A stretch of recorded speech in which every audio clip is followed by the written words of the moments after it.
Hi, I'm Dr. Sudhavani, dermatologist and aesthetic skincare specialist.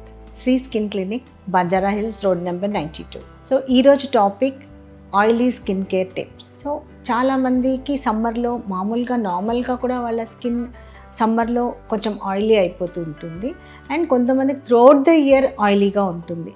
So ఈ oily స్కిన్కి ఎలాంటి care తీసుకోవాలి ఎస్పెషల్లీ డ్యూరింగ్ సమ్మర్.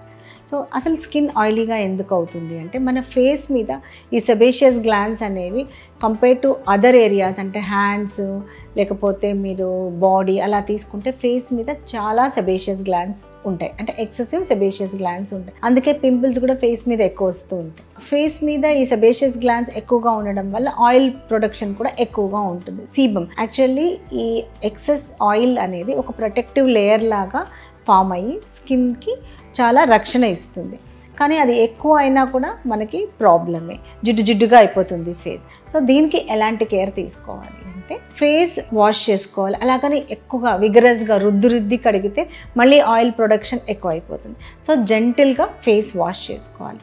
సో ఎలాంటి face wash select చేసుకోవాలి అంటే ఫేస్ వాష్ సోప్ కన్నా కూడా face wash better. Face wash అనేది చాలా జెంటిల్గా ఉంటుంది. So mild face wash select చేసుకొని మీరు face wash 2 to 3 times per day maximum, అంతకంటే ఎక్కువ సార్లు వాష్ చేసుకోకూడదు. తర్వాత వాష్ చేసుకున్న తర్వాత మాయిశ్చరైజర్ అప్లై చేయాలి. స్కిన్ అసలే ఆయిలీగా ఉంది, మాయిశ్చరైజర్ అవసరమా అంటే ఎస్, మాయిశ్చరైజర్ అవసరమే. ఆయిలీగా ఉన్నా కూడా మాయిశ్చరైజర్ అప్లై చేయాలి. దానికి మైల్డ్ మాయిశ్చరైజర్, సమ్మర్లో మైల్డ్ మాయిశ్చరైజర్స్ అప్లై చేసుకుంటే అది కూడా స్కిన్ని కంప్లీట్గా హైడ్రేటెడ్గా ఉంచుతుంది. సో మాయిశ్చరైజర్ అప్లై చేసుకున్నాక ఇంకొక ఇంపార్టెంట్ థింగ్ ఏంటి అంటే సన్ స్క్రీన్ 3 to 4 times ఖచ్చితంగా సమ్మర్లో అప్లై చేయాలి. సమ్మరే కాదు, వింటర్లో కూడా అప్లై చేయాలి. ఇంట్లో ఉన్నా కూడా సన్ స్క్రీన్ పెట్టుకోవాలి. సో ఈ సన్ స్క్రీన్ కూడా లైట్ సన్ స్క్రీన్స్ అంటే థిక్గా లేకుండా మ్యాట్ ఫినిషింగ్ సన్ స్క్రీన్స్ ఉంటాయి. ఇలాంటి సన్ స్క్రీన్స్ వాడితే కొంచెం ఆయిలీనెస్ కానీ అది కనిపించదు. తర్వాత ఎక్స్ఫోలియేషన్, సో వీక్లో 2 times ఎక్స్ఫోలియేషన్ అనేది ఇంపార్టెంట్. కొన్ని టిప్స్ ఉన్నాయి, చాలా tips, home care remedies. So నేను ఆ హోమ్ కేర్ రెమెడీస్ గురించి మాట్లాడాను. మీకు ఎక్కువ ఆయిల్ ప్రొడక్షన్ ఉంది, వీటితో కూడా కంట్రోల్ అవ్వట్లేదు అంటే you have to consult your dermatologist. So as a dermatologist మేము ఎలాంటి ట్రీట్మెంట్స్ ఆర్ సజెషన్స్ ఇస్తాము అంటే ఇప్పుడు ఎక్సెసివ్ ఆయిల్ ప్రొడక్షన్ ఉన్నప్పుడు ఫస్ట్ కెమికల్ పీల్స్ సజెస్ట్ చేస్తాం. సో ఈ కెమికల్ పీల్లో BHA సాల్సిలిక్ యాసిడ్ పీల్స్ కానీ AHA పీల్స్ కానీ, సో దీంతో సూపర్ఫిషియల్ లేయర్స్ అన్నీ స్ట్రిప్ ఆఫ్ అయిపోతాయి కాబట్టి ఆయిల్ ప్రొడక్షన్ అనేది తగ్గుతుంది. ఇది కాకుండా ఇంకొకటి లేజర్ ట్రీట్మెంట్ కూడా సజెస్ట్ చేస్తాం. లేజర్ ట్రీట్మెంట్ అంటే ఇది Q switched ఎండియాగ్ laser carbon peel. So ఈ కార్బన్ పీల్ అంటాం దీన్ని, యాక్చువల్గా హాలీవుడ్ పీల్ అని కూడా అంటారు. ఇది కార్బన్ లేజర్, ఇది యాక్చువల్గా లేజర్తో చేస్తాం.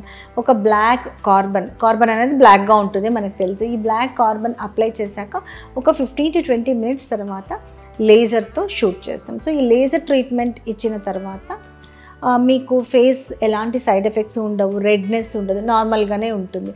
ఈ లేజర్ ఎప్పుడైతే కార్బన్ అప్లై చేస్తామో ఈ లేజర్ వేవ్స్ అనేవి డీప్గా అంటే కొంచెం సెబేషియస్ గ్లాండ్స్ వరకు వెళ్తాయి.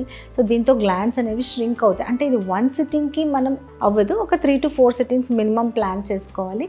ఆ సెబేషియస్ గ్లాండ్స్ ష్రింక్ అయినప్పుడు ఆయిల్ ప్రొడక్షన్ తగ్గుతుంది. ఇదే ట్రీట్మెంట్ యాక్నీలో కూడా, అంటే ఎవరికైతే పింపుల్స్ ఉంటాయో వాళ్ళకు కూడా చాలా బాగా వర్కౌట్ అవుతుంది. ఈ ట్రీట్మెంట్ తీసుకోవడం వల్ల కూడా ఆయిల్ ప్రొడక్షన్ అనేది తగ్గుతుంది. సో తర్వాత hydration, oil is different, hydration is different. Proper water intake అనేది తీసుకోవాలి సమ్మర్లో. తర్వాత balanced diet and good food, good nutrition is also very important to control this oil production. So tips for oily skin care గురించి ఏమైనా doubts ఉంటే మీరు మా నెంబర్కి కాల్ చేయండి. Further information you can subscribe our channel. Thank you.